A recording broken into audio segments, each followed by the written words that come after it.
Hey, so why does this always end up happening to copywriters? There are so many smart copywriters that are broke and stuck and wondering why they're not closing more clients. Well, there are some very stupid copywriters, dumb copywriters that don't think about things so much, copywriters just having fun, and they're making 2, 3, 4, 5 times more than you are. Why is that?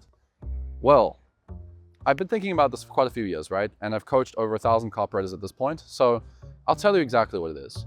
But to tell you, I need a more dramatic camera angle. It's the curse of intelligence. You see, when you're a smart person and you've built your whole life with this identity that you're smart and that you can figure things out, you kind of want things to be hard. You want the problem to be something that you have to use your brain to solve. And I think with client getting, like closing premium clients, writing amazing copy, growing your business in general, everybody solved this stuff. It's not that hard. There's like millions of people that have successful businesses. There are millions of millionaires. There are like tens of millions of people that make 5 times more than you. They cannot all be 5 times smarter than you. They're just regular people, right? So I think a lot of people think that there's this like elaborate, complex, like hard to solve problem that they have to solve. And only when you solve this very, very complex thing, then you kind of earn the money, right? And this keeps people stuck. This keeps people thinking that the basic stuff is not enough. I had to talk to a very smart copywriter and constantly tell him like, hey, look, I know you want this to be more complicated. I know you want this to be more elaborate. I know you want this to, entertain your intellectual, entertain you mentally, like stimulate your mind, right? It's not going to. It's boring. It's simple. It doesn't require a lot of intelligence, but it works. So just do it. And it's like this constant challenge. So that's kind of the big thing, right? It's the big thing I want to share with you is if you consider yourself to be relatively smart and you've done well for yourself on the intellectual plane, it doesn't transfer so well into copywriting. And it also doesn't transfer into copywriting too well because writing good copy, like if you're too smart in your copy, you like overwhelm and confuse the reader, right? Because the reader's not thinking about it as intently and as deeply as you are, right? When you wrote it, they're kind of just going about their day.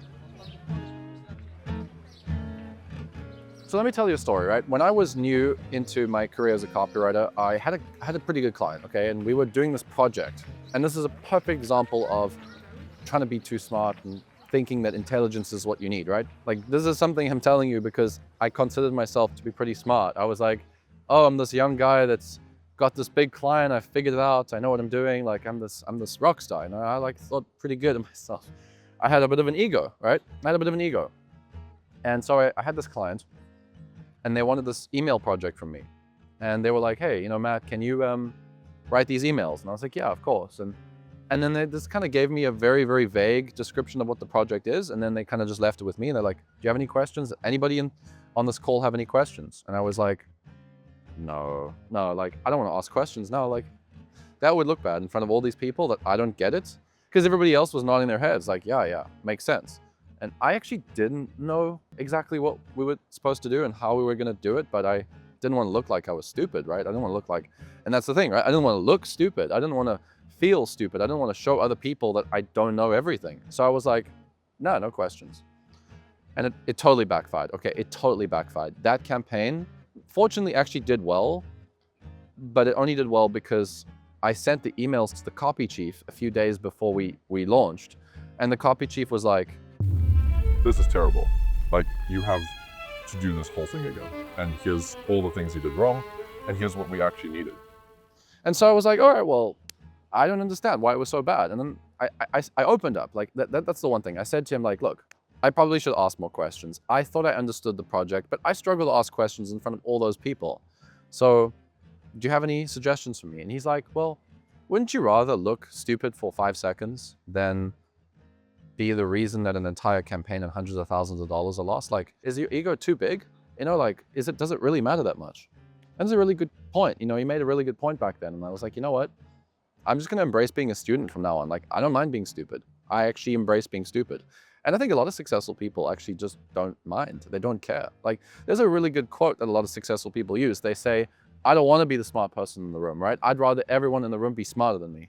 Maybe you've heard that one before. There's a reason that people like that. A lot of entrepreneurs don't want to be the smartest person in the room, because if you're the smartest person, then the whole business, everything depends on you, right? Like if you don't get it right, but if you have other smart people, and when I say smart, like, we're kind of just like using it vaguely, but we're talking about strong intellectual capabilities or competency in specific realms of marketing or business or sales, whatever, right?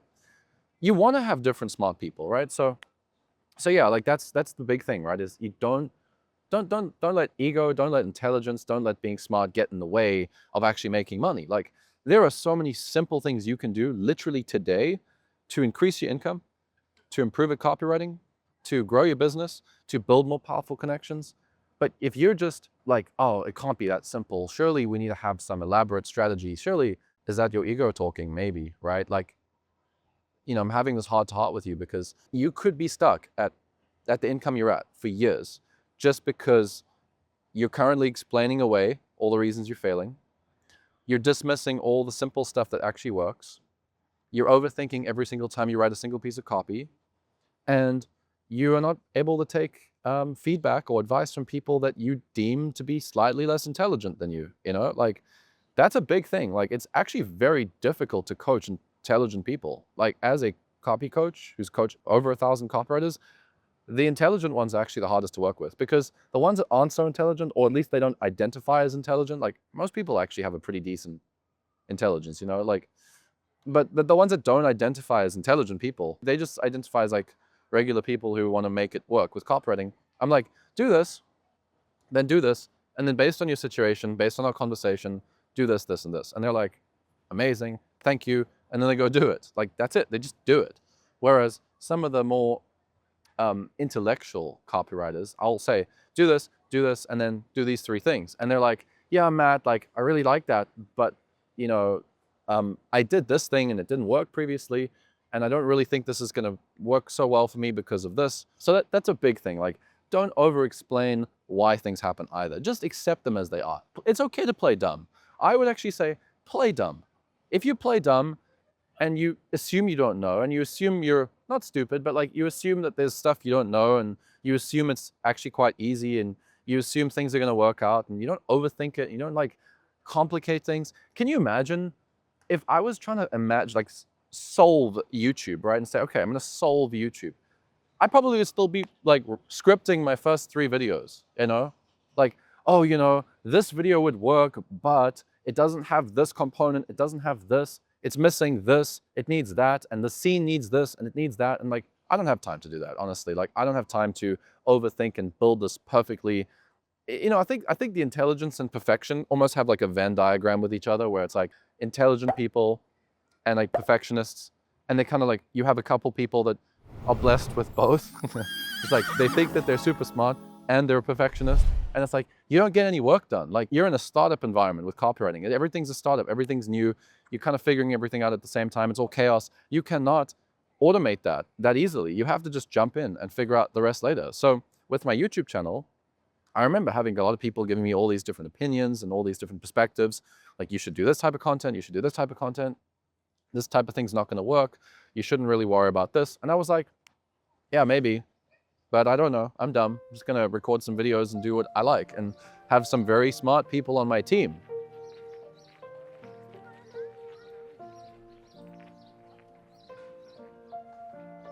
So many smart copywriters, they have all these incredible, sophisticated, smart, well-articulated reasons that they're still financially stuck. I don't have any of that. It's like, yeah, great. You're broke, okay? Like, you're still stuck. So do you really want to give yourself a reason? Do you want to embrace all these reasons you're stuck and like double down on that stuff? No, you're broke and you need to change and do it. And that's it. And then it's like, okay, good, I'll change. Simple. Now you make more money, right? And again, like with writing as well, if you're too smart in your writing, you lose the audience. And it's also very difficult to coach copywriters that like, they already know everything, So embrace being the beginner, have an empty cup. It really doesn't matter. Like, I think I actually heard Jason Fladlien say this. I'd rather be wrong and rich than right and broke. So take his advice. He's done a pretty good job. And I'll see you in the next video. Take care. Oh, yeah. So if you like getting your ego destroyed and you like feeling stupid around a lot of other successful people, then consider joining us in the dojo, because in the dojo, there's a lot of very successful copywriters that make $10,000, $20,000, $30,000, $50,000 a month. One copywriter in the dojo recently had $117,000 a month. He's got one client that pays him $23,000 a month for marketing. Okay, so like, if you think you're really, really smart, it's good to be around people that will challenge that. Kind of feel like you don't know what you don't know, you know? So that's part of why I created the dojo, because for me, I was like, I can only learn so much myself working with clients. So I would rather have a community around me of other copywriters working with clients, and they're learning stuff I'm not learning. And like some copywriters in the dojo, they're like doubling down with like creative strategy and ads and stuff, and they're getting really, really good at video copy. Other copywriters are working in, more funnel, full stack copywriting for, conversions and CRO related stuff. Some have become marketing directors. Others are like really good in email and nurture and organic. And it's like having all these people all maximizing their experience in all the most important parts of copywriting. Yeah, there's nothing more inspiring and nothing that's going to accelerate your growth in business, in my opinion, faster than being around people that make you feel like you don't know that much, that you're small and that you have a lot to do to grow. So if you want to join us in the dojo, go to the link in the description, copydojo.com, fill in the application. We don't accept everybody. We do actually have some requirements because the community is high quality, a lot of very successful copywriters in there. We don't work with beginners. We only work with experienced copywriters who are ready to take their income to the next level. Go to the link in the description, and I'll see you in the next video.